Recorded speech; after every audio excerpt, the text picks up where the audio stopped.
Hey AfterBuzzers, welcome to the season finale of America's Next Top Model, Next Level Fierce. Today we are talking about the Philip Klein fashion show, the Paper Magazine spread, and our new winner. Stay tuned. You're tuning into the destination for TV superfan discussion, AfterBuzz TV. And now, let the buzz begin. I miss Mike so much right now. I know. I wish he was here. That's him breathing. So we don't have Mike right now. He's here in spirit. Unfortunately, he is with us in spirit, but you can follow him at Mike Spicoza on Instagram, Twitter, all social media. But we do have the rest of our panel here for the finale. Yeah. And who might you be? I'm Oliver Drennan. And I'm Ashley Allen. Yeah. And I'm Mina Wahab. You're supposed to breathe. Thank you. The awkward now. But yeah, we are at the very end. It's kind of bittersweet. Yeah. What do you guys think of the finale? Overall thoughts?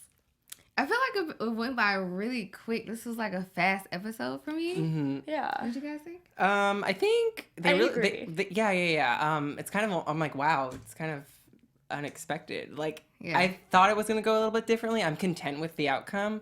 But they really did play up the whole, like, anyone can get cut at any time, which was the first time in this season that they did that. And I'm like, wait, no one, everyone was cut normally, or they quit, but So I'm content. Were you expecting that, though? I know they teased it in the previous episode, but were you guys expecting someone to go before they even had the opportunity to walk in the fashion show? Yeah. I feel like because they haven't really brought it up since the beginning of the show, so the fact that they're bringing it up again means that there was at least one person that was going to get cut before the finale. Because they kept like not eliminating a girl, so it's like, fine, we got to get these girls out of here. So it's it really sucked though. Like, I mean, I get that Shanice, like, we all predicted Shanice would be the next one to go, but for her to be that close to the runway and that close was so heartbreaking. I just felt for her, especially because they definitely played up her story, especially this episode right before eliminating her, and you know how she did everything for her brother. So just to like have her axed at that second was pretty painful. I felt bad for her personally, but as a viewer, I'm kind of glad that they did it because they, like you said, they strung out this top four thing for so long. It's kind of like, okay, let's get to the point. Like, let's not keep getting strung along in the finale. So I am glad that they got to the point, but it did suck for her personally. Yeah. So close. I mean, she was top four, so She was made top it four for far. the longest time because there was a top four for forever. Yeah, even though like I was kind of like eager for her to leave. I was kind of like heartbroken a little bit because I felt for her because I forgot about the story about her and her brother. How if she was eliminated last episode, I don't think I would have felt that bad. It's because of how they did it and when they did it. Like, she was literally right there, and that's what made it like so frustrating and heartbreaking. But I'm not upset with the decision. I think it's a fair choice. It was weird though when I saw like her whole like her entire body of work. I forgot how her photos actually, like, some of them were really, really good, and I had kind of forgotten about that because she never really stood out to me, but her story definitely stood out to me. Yeah, I think she just started to become a little less memorable as the season, as the end of the season came up. Yeah, for sure. Just because the competition just got next level fierce. Nice. So yeah, we are on to the Philip Klein fashion show, but before we get into that, when everyone was practicing their runway walks right before, or I think it was the day before, what were you guys thinking about each of the final three? We have Crystianna, Kayla, and Gina.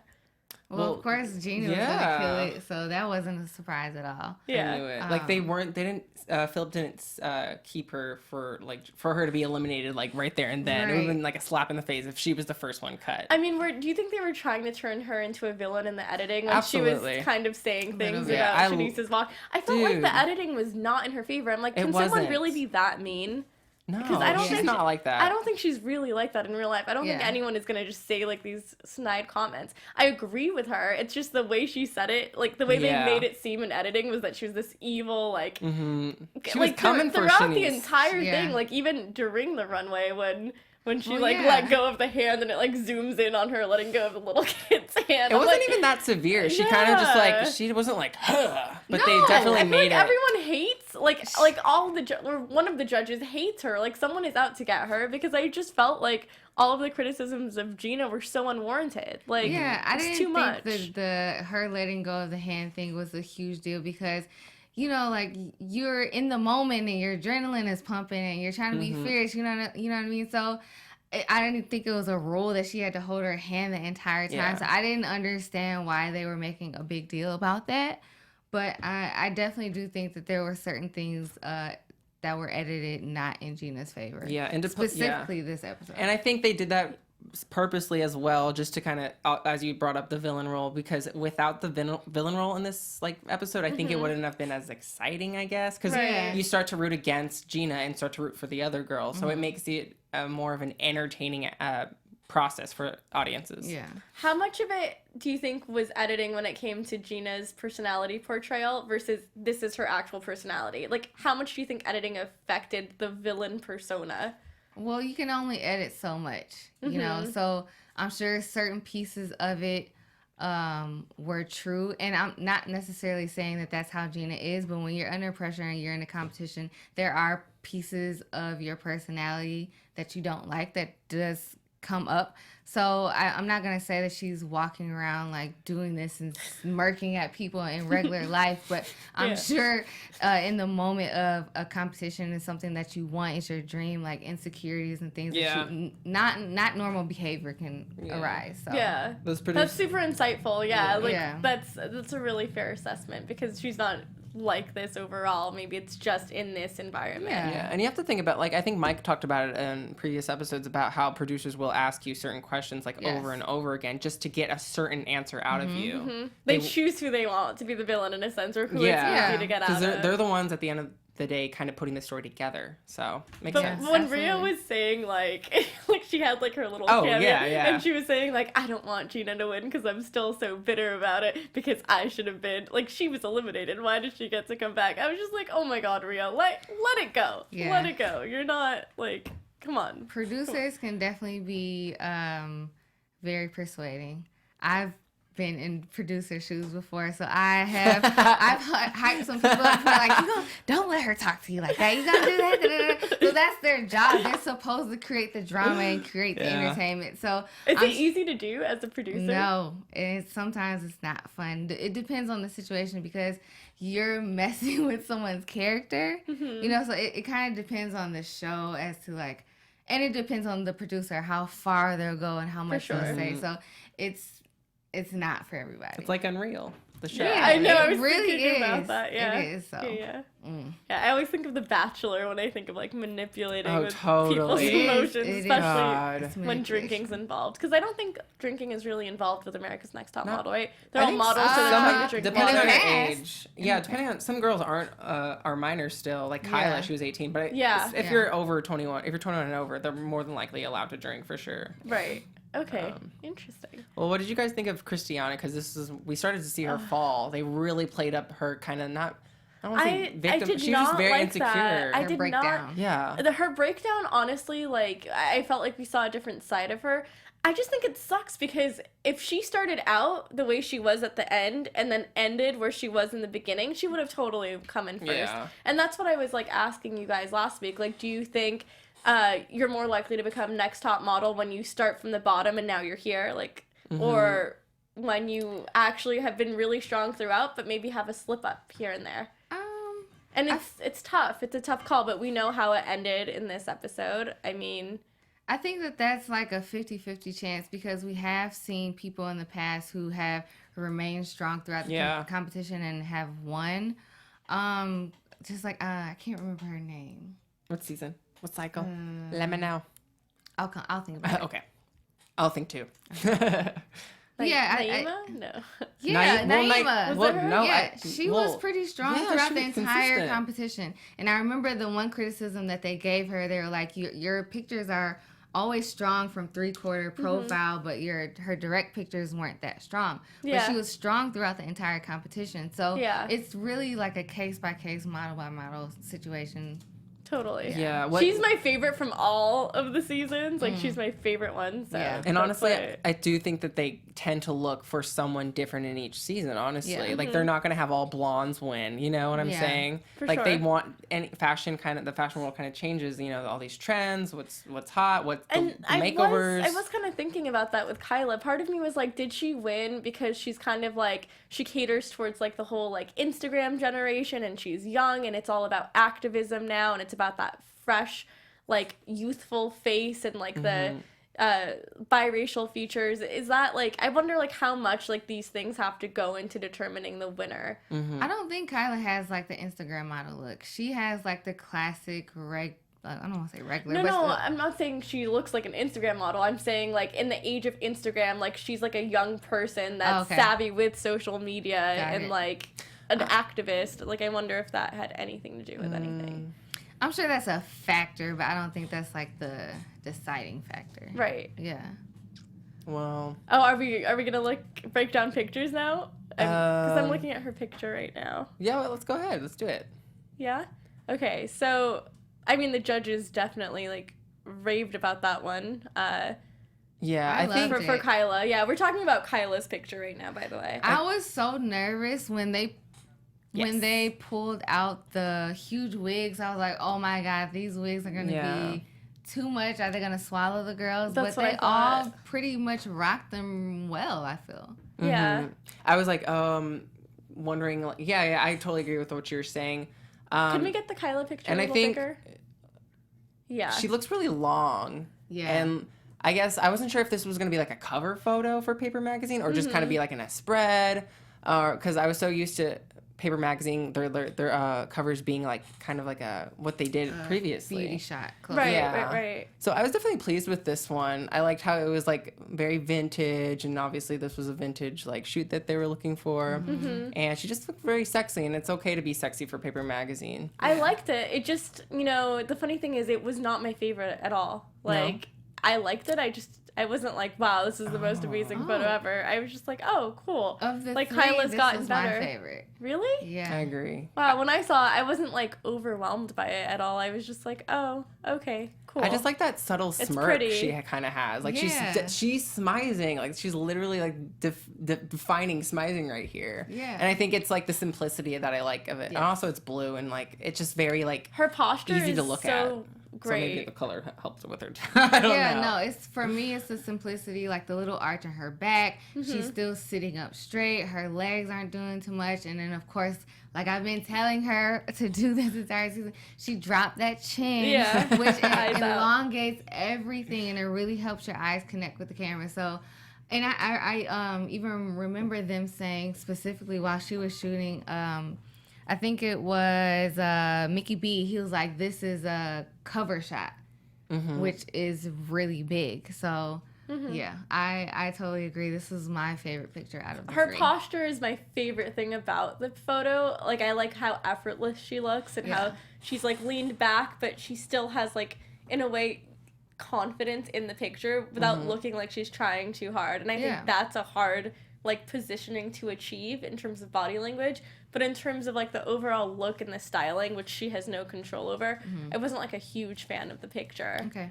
I will say that I think that she was able to, like, looking at this from far away, I think, or even up close, like, you couldn't even tell that it's Kyla, I think. Like, she really is kind of like a chameleon, and they brought up in the episode that she's kind of like this blank canvas, and she is able to become these, like, different entities, I guess. Yeah. So that's I think what they want in the modeling world. That's what you want to be just versatile. You don't want to have like one look, and maybe that's something that held Gina back. I don't know, because but like they did say she looks good without hair. She looks good with hair. So I just think that Kyla is very versatile. Yeah, I feel like that was the deciding factor between Kyla and Gina is that she is more so of a blank canvas, even though Gina can play up multiple types of ethnicities.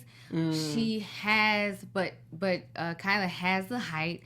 She does have her runway walk isn't as good as Gina's, but it's not bad.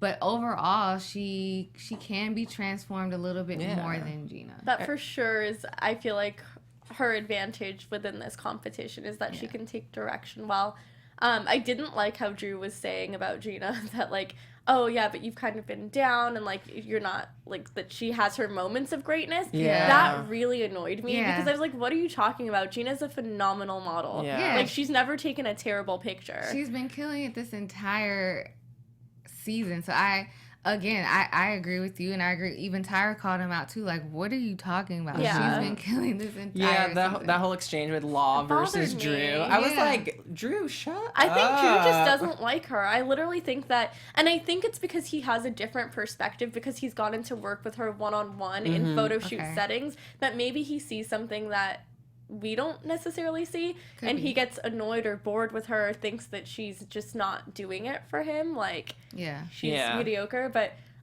let's look at this picture right here. Let's enlarge the Gina picture. Well, to go on about that, like I think Gina spilled a little tea a couple weeks back about the whole shoot when like she took her shoes off. Drew told her to take the shoes off. Do you remember that shoot in the desert? Yeah. So that one, yeah. It's kind of like you can kind of argue if he's like sabotaging her or just like playing favorites with some of the girls. So I don't really know, but it's up for debate for sure. But anyway, it's very obvious that he doesn't like her. Yeah. Though. Like I feel it. In a weird way. I guess that just is gonna happen with certain judges, but I think with Gina's photo, I liked her photo a lot. I liked her face, but I don't like the body. The body from far away, like she looks super short, and I know she's short, but it looks awkward. The only reason I like the body is because she looks kind of like a doll, where her like limbs are like, but it's kind of like quirky and like it's interesting to me. Like it seems like it was intentionally done. Like she's not. It just looks like she's like a doll plopped on something, and she can be maneuvered in any way, and I like that about the picture. She looks like a 60s Barbie doll. But I think the angle's awkward about it. Like, because it's like she's facing towards the camera. Like, if she's like this. If she was kind of like looking like, if she was... like sideways or something? Yeah, exactly. Got it. I can't even talk right now. But like, just the dress kind of ruins like her body. But I see what you're saying. Like, I love the broken doll. I love it. You know, like aspect that you're talking about. But I think it wasn't executed in her visually, positioning. I think Drew also did a phenomenal job shooting this, because just like thinking of her like being plopped on the telephone and the way it looks artistically, I just think it looks like so vintagey, and it looks like, it doesn't even look like a reenactment of something. It looks like you found this photo in the 60s. And it was a model from the 60s, and that's what I love about it, is that she brought that to life, and she doesn't look like someone playing a 60s character the way Kyla did, or the way that Crystianna did. She looks like she's from the 60s. Yeah, you can even argue that it looks a little current, too, almost. But maybe that's just because Gina, she's in the face. I mean, this isn't the best picture, like, of her face, but I think it also, it looks vintage and current at the same time to me, personally, but... And I think that's kind of like the overall feel of Paper Magazine, is they make vintage style or the vintage look and put a drop of, you know, what's current on it. Yeah. From what I've seen of Paper Magazine, that's the style of Paper Magazine. Totally. And it's so hard to do both, like have it look retro and, you know, new at the same time. Yeah. And I'm glad she lifted the glasses, because when I saw them put the glasses on her, I'm like, okay. Knowing Gina, she's gonna lift them at some point, so I'm glad that she did, so we can actually see her entire face. Yeah. The one thing I wish I could have gotten from Gina, and maybe it's not your job as a model to have to portray every single range, but we've never really seen her as like the bubbly person. Like, you know how Crystianna is very bubbly? Yeah. How Crystianna can also be edgy? With Gina, it's always like super edgy or sexy or glam, but I've never seen like bubbly and warm. I've always seen edgy, fierce, like killing it, but I've never seen like, oh, the sweet girl next door, or like, oh, okay, like wide-eyed, doughy-eyed. Like, I haven't seen that from her. Everyone has their brand. Yeah, you know, and that's not necessarily a bad thing. I just wish I could have seen that side of her. I think the closest she's ever got to looking super soft was the spider shoot. Like, her face looked so like regal and serene and like just tranquil. But yeah, I agree with what you're saying. I think that definitely didn't play in her favor to win, because of she is Gina, like being Gina, not really being, you know, that blank canvas that they want and what they got from Kyla. Yeah. And I think her opportunity to be able to show that side of her would have been the Pantene shoot, but she went a totally different That's the one direction. where you can have fun For sure. and just like, Yeah, because, I mean, that's when we saw, I mean, Kyla has always kind of been a little, you know, bubbly and young and stuff like that, but she was able to portray that but still look adult-like in the Pantene, and Gina didn't do that. She was just straight, flat-out sexy. Yeah. Which, when they kept categorizing her as the sexy girl, I was like, well, I don't think that's her thing. Like, I think it was just in that photo shoot, and here kind of a little bit. But this is more, like, sultry sexy. Yeah, not I still don't even think that this, I wouldn't call this, like, overtly sexy. It's just... Yeah, and if it's more fierce to me than sexy. And even if you think it is sexy, like, that's Paper Magazine, so it's, like, not a big issue to me. Yeah. I wonder, like, how much, like, going back to the whole editing thing, I don't know if you noticed this, but, like, every shot of Gina, like, she just looked, like, so malicious and evil, and, like, mean-spirited, and I know she's not like that, because we've only started to see that side of her in editing towards the end of the competition. She always seemed, like, more of a fragile, like, sweet, kind of, like, has, like, this huge, crazy story of her childhood and her upbringing. Seemed like a sweet girl, you know, who was BFFs with Rio, who had friends in the house, never really had enemies until way later on. So it's possibly, just weird how that storyline. Yeah, her linking up, so being so close to Rio might not have worked in her favor because it kind of isolated her from the rest of the girls. Yeah. Hence, making this character of the villain role later on for Gina. So. And, I mean, after so long of having cameras and microphones, you do get comfortable, and things start changing. So, not saying that was the case, but there's a lot of different factors that go into the situation that these girls are put in. So, we'll never know the real truth. Well, can we talk about Crystianna's photo, though? Yes. Because I want to know what y'all think, because... I was not impressed. It's not a bad photo, but I kind of agree with Law on this. She looked a little drunk or something. I liked it. I honestly liked it, but it felt like it was almost like a Halloween ad. Ooh. Yeah, like Party City and it felt something. That's so mean, but true. I mean... That's very true. Honest? Yeah. But it did feel like a Halloween ad, but it also felt like one of those things where you're going through a magazine and you're looking at, like, 17 magazine, or you're looking at something and it's showing, like, what college is like when you party, or, like, like one of those, like, really fun but, like, not accurate, like, college, like, millennial type magazine. I could see it being an ad. Like, I think this is, like... It's still so fun. Like, part of it also feels like Topshop to me, too. Like... Yeah, I think this... Well, okay, this looks... What I was going to say, it looks like a Razor ad, like, because her legs. Like, she looks like you're fun. Oh, I'm just shaving my legs. Like, but it's not like... I don't think it's Paper Magazine, and I think her face didn't really look flattering, like, up close. Yeah. And I love that they tried to do, like, that bubbly side of Crystianna, because that's who she is. And, like, she can be such a chameleon, but like I feel like they could have picked a better shot. Yeah, and like I still liked it though. I didn't love it, but I don't think it was as bad as like they made it out to be. Like, let's look at her face up close. In comparison to the other girls, like it also looks like a Fanta ad. You know that the soda? It totally does. Ad. Fanta, so Fanta. She's got the ad thing going for her, but and it just like how this episode went, like part of it you could tell that she was like not gonna it looks like it's something for like astrology, like she's a Leo and she has like this giant mane and she's acting like a Leo, and it's I don't know, part of me is though like it's so Crystianna-ish, you know, it's so fun and it's like doughy-eyed and like I don't know, it's not high fashion. I just felt like we can, even though this is a nice photo, you can kind of see, I almost kind of see her sadness in this, and she just let her emotions get the best of her this episode, which was really sad. We all really saw like the freaking roller coaster. She's going down, and I was like, I didn't really see it coming, I guess. Looking back, I can see it, but like as you know, her elimination came, I was like, oh my gosh, like she really did feel defeated. Yeah. And I have the perfect thing for her. What's that? Well, Crystianna, are you watching? Because I know you are. And everyone, all my AfterBuzzers out there, want to have fun, you want to learn, grow in all areas of your life. For those who do, I have the podcast for you. So Conversations with Maria Menounos podcast edition is hosted by our AfterBuzz TV founder and drops every Friday on iTunes. Conversations with Maria Menounos features celebrity and influencer interviews along with secrets and tips on how to be better in all aspects of life. From health and wellness to career, relationships, finances, and more. Because, you know, I need those relationships. Oh, yeah, I need those finances, too. I need all of it. Yeah. And I could eat better, too. So I need this podcast. So let Maria be the big sister you've always wanted. Yes, Crystianna, I'm talking to you. Just reach out to Maria Menounos. Listen to the podcast. Just go to iTunes and subscribe to Conversations with Maria Menounos for free. Mm-hmm. Be sure to rate and comment, and when you do, let Maria know it was us, the America's Next Top Model panel, that sent you there. That's right.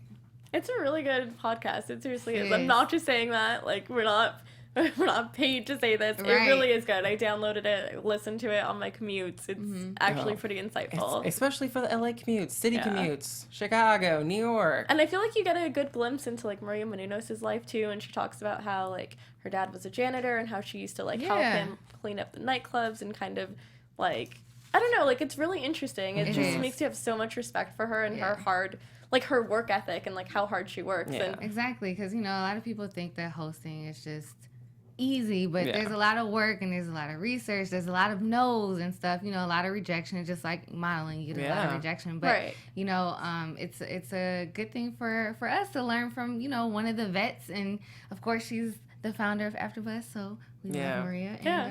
And it's really cool being here personally, just because I've watched the AFTERBUZZ Top Model after show, like, as a fan. And it's cool, like, years later, like, we're here, like, hosting and being part of this organization, and it's all thanks to Maria. For sure. Yeah, I never thought, like, when I used to watch America's Next Top Model every single day that I'd get to talk about it 2 years later. It's awesome. Yeah, so thanks, Maria. Thank you, Maria. Thanks, Kevin. Thanks, Kevin. Yeah, Kevin Undercar is the best, too. Yeah, absolutely. I love him.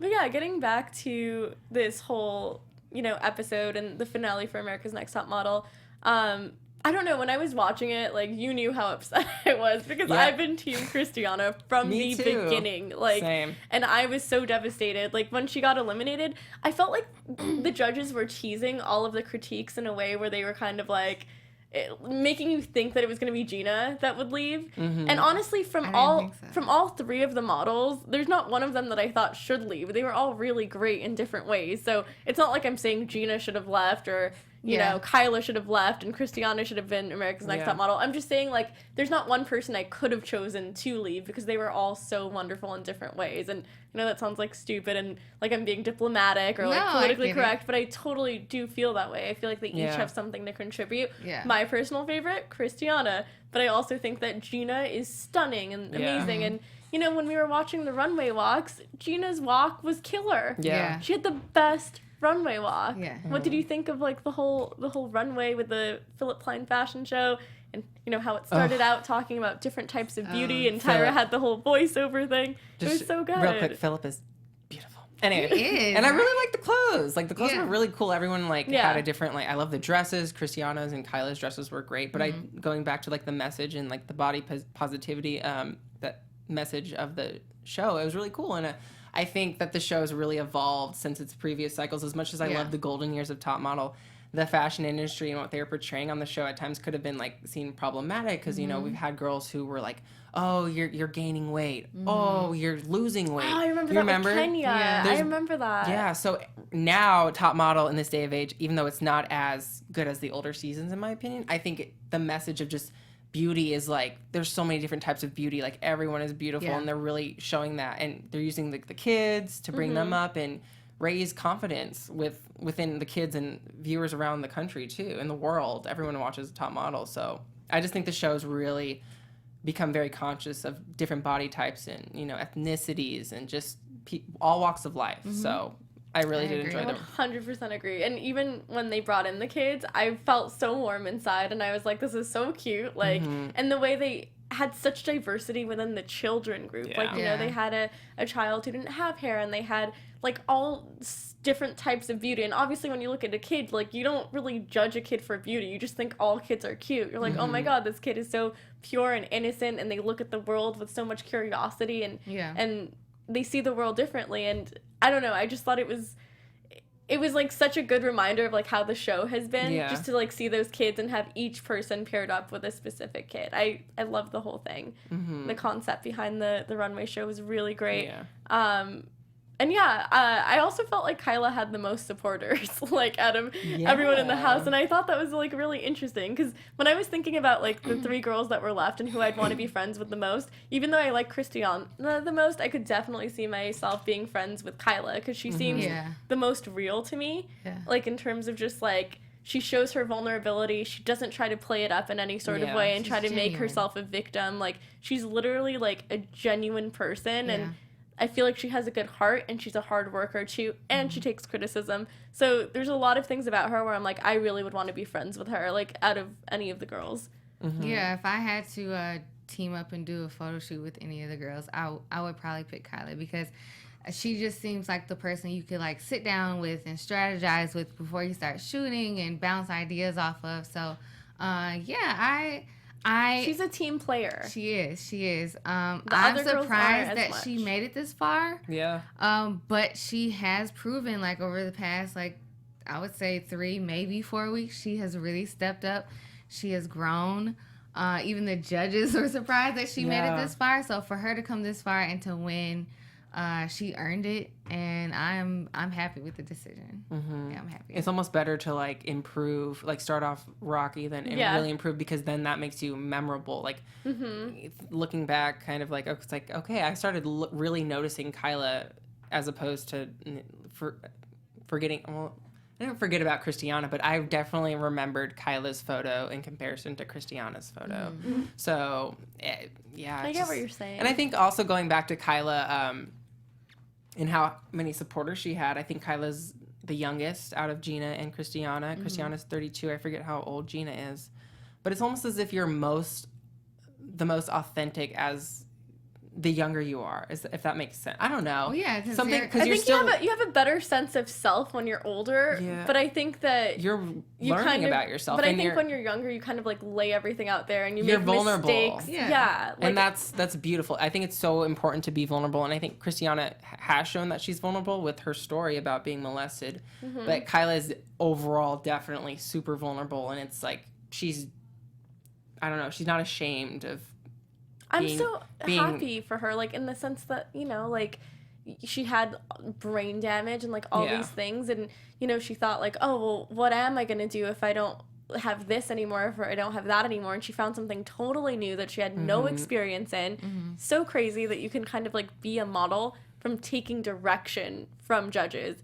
And I think with Kyla's win, the reason why maybe the judges felt the most proud of it is because they can actually, like, look at Kyla and say, we made you, in a weird way, versus they can't say we made Crystianna or we made Gina. Like, they already had started at this level. Yeah, because they've been previously modeling. Yeah, like, Kyla owes her success in huge part to America's Next Top Model, you know? Like, very true. It's just a different type of progression. Like, and she became better because of their critique. That was to Law's point when it came down to Gina and Kyla. He was saying, you know, Gina is who she is already. You know what I mean? And Kyla is a blank canvas. Now, even if you're a model, you've been modeling for a while, you still can learn and still can progress. That's all based on personality, if you're open to learning and accepting criticism. But overall, I'm happy with the pick. I was actually a little surprised in myself that, because I know when we were watching it, he covered to make sure we didn't see. And I'm like, subtitles. Oh yeah, Crystianna's going home. Oh, Shanice is going home. So I got it, but if you would have asked me a few weeks ago, I still would have said that Gina or Crystianna would have been top two. Yeah. That was the part that was so shocking for me, was because the whole time, like, leading up to this, like, I was always like, oh, Kyla's gonna get eliminated. Like, I didn't think... like, and then at some point it just switched for me, and I was like, oh no, she has a chance. But in my mind, I didn't think that she'd ever win one. No. I thought that she would get third or second at best, and I thought for sure it would be Crystianna and Gina, with Crystianna winning, Gina coming in second. But when Gina got eliminated, I was like, oh, for sure it's going to be Rio in second. Yeah. And so my mind was constantly, like, having to adapt to these new circumstances where I was just, like, I wasn't mentally there yet with Kyla. So it just felt like she kind of snuck up on us in a weird way. Like, she kept getting better. I didn't think that she could actually win until today. Yeah. Like, I felt like maybe she would be a runner-up or something, like, up until today. But today I was like, okay, she can actually win. I definitely thought that she would have been top 2 for sure. Okay. Like, I started to really, by the end of it, I was like, Kyla's gonna be, I was saying Kryla. I was like, Kyla's gonna be up there with Crystianna, but I was totally shocked. But I'm really happy with the winner. Like, seeing her win and all the judges, like, being so, like, happy for her coming up on stage as she was announced. Like, I was, like, so happy. She started crying. I was like, oh, my God. Like, I love Crystianna, but I'm really happy that Kyla took it home because she really encompassed what they were looking for. And I think Gina was such a good runway walk, and she did great photos. Crystianna, she had such a great portfolio, but Kyla, by the end of it, had both of those things, kind of. She did. I have a question. What's the point of having, like, a second and third place winner? Like, I feel like when you're, like, axing the last person and you have 2 left and you're gonna get rid of Gina anyway, just the way it was done where it's like, okay, bye, Crystianna. And then, like, Gina, it just, I don't know, something about it, I was just like, well, Gina doesn't get any advantage over Crystianna at this point, except saying that she came in second. Well, that's what it is. Is that all it is? Yeah, it's I don't know. Coming in second. It's suspense for TV, just like I'll use the pageant system, for example. They, you go from 20 and then you go to 10 and then you go to 5 and then they announce second runner-up, third runner-up, whatever. Yeah. So that's what it's really all about. It's not... Because it would kind of be boring if you think about it when they're just like, okay, the rest of you go home. This one person won. No, I get that. It's just usually America's Next Top Model does it in a way where, like, if they get rid of the third person, then there's some sort of head-to-head competition between They do the runway walk with the final 2. That's why it was so weird for me, like, to be like, okay, what's the point of doing it this way? I kind of like it when it's the head-to-head thing. Because when you get rid of, like, the third person and then there's 2 left, I'm kind of, like, struggling to, like, understand. But, like, by the end of the runway, they already had their minds up, like, made up, basically, because they didn't do, like, a judging. Like, they didn't, like, okay, girls, go back. We're going to, like, with Crystianna's elimination, they had their mind made up that Crystianna was going to go home. And then they had the judges' discussion with Gina. The portfolios, Is there anything Crystianna could have done differently? That's my question. Because I don't think so. Like, do you think if her last photo was phenomenal, it would have changed anything? Or do you think their minds were already made up? I wonder, that's a good question. I wonder if her just being defeated was a good story element to manifest in her downfall, her elimination, so. Because I just don't get it. Like, I do get it, but part of me is like, I wonder how much them not liking the photo had to do with her coming in third. Like, would she have won it if she had an amazing photo? I don't think so. So her runway walk was decent. It wasn't bad. I don't think Kyla's runway walk is that great. I think they, like, fawn over her. I think her photos are better than her runway. Yeah. Well, I just think that I'm happy for Kyla because I think she can really use this platform to really, like, be successful, whereas Crystianna and Gina were already successful, kind of. They have, like, a huge following, and Kyla's just getting there. She's young, and I'm really excited to see her. I like what Kyla stands for. Absolutely, me too. Because I do Social like the other justice two. warrior. Yeah, I like that. I like that. She's like, I keep thinking of the show that we did. Yeah, you know me. But yeah, so... final thoughts on the winners, on, like, the progression of anything. Any last words before we wrap this up? No, I'm happy with the winner. Crystianna will be perfectly fine. Gina will be perfectly fine. So yeah, I'm liking the new fresh face, and congratulations. Yeah. And I'm excited to see what's gonna happen next. Yeah, I'm excited to see her, like, Avatar? No, her. Oh, not the Avatar. We're not gonna go over the Pantene prices. ad. Oh, yes. You can download it right now. But I'm happy. I'm happy for her for sure. Yeah, I am happy for her. I sounded like such a hater throughout this entire episode, but I am genuinely happy for Kyla. I just think I was so devastated and heartbroken with Crystianna's departure and seeing her downfall that it was, like, hard for me to take everything in because I was Team Crystianna the whole time. But I am happy for Kyla. I think she's going to do amazing things, and she has an awesome personality. She seems like a really good friend, like a really good all-around person, and very appreciative and grateful and never spiteful or resentful. And I think those are all things we should aspire to be like. So yeah, with that being said, I miss Mike, but I'm so happy that we got to do, like, this finale together. This is so nice. Just doing the panel in general. I always looked forward to this every week, and like the laughs we've had and the inside jokes. Awesome, guys. It's been really fun. So Yeah, where can everyone find you? Oh, you're gonna make me cry. Hey guys, I'm Oliver Drennan. Follow me on all social media platforms at Ollie Dreamer. Check me out on the Drag Race After Show on Sundays and Horror Movie News on Tuesdays on the Popcorn Talk Network. Yeah, and then quickly, congratulations to all the contestants that actually made it on the season, this cycle 24. I'm Ashley Allen. You can find me on all social media at Ashley Reed Allen. Yeah, I'm gonna miss this panel. This is fun. It's bittersweet. But I'm excited for next season of American Next Top Model too. And I really want to see what Kyla's gonna do in the coming months. And I want to see like all of the stuff she puts out there. But anyways, I'm Mina. You can find me on Instagram and Twitter at Mina Makes Magic. So we will see you guys. Bye guys. Bye. From executive producers Maria Menounos, Kevin Undergaro, Phil Svitek, and the entire AfterBuzz TV staff, we would like to thank you for listening to the AfterBuzz TV network. To watch or listen to other after shows and post comments or questions, be sure to visit AfterBuzzTV.com. I'm Sir Richard Wentworth, and this has been a presentation of AfterBuzz TV. Bye. See you later. The views expressed herein are those of the hosts only and do not necessarily reflect the views of AfterBuzz TV or its owners or principals.